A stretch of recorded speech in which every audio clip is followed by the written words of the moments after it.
To assemble this drill, you will need a wrench.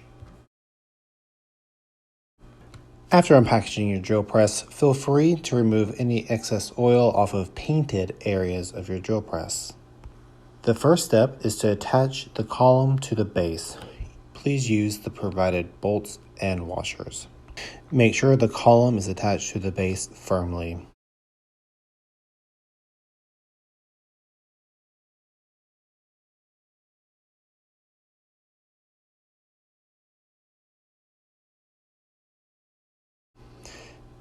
Now loosen the table clamp and slide the table onto the column. Tighten the clamp to create a firm and steady workspace. Now place the mechanical head onto the column. Use the provided hex wrench to tighten the head onto the column in both places.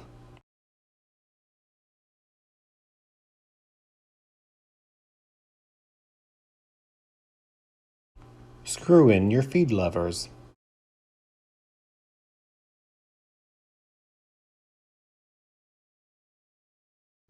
Place the provided chuck onto the spindle and quill. To adjust the pulleys, lift the guard. Please follow the diagram to choose your perfect speed.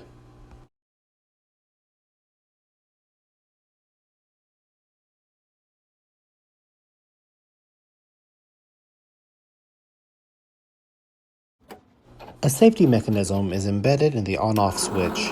Pull out the yellow portion to make the switch inert.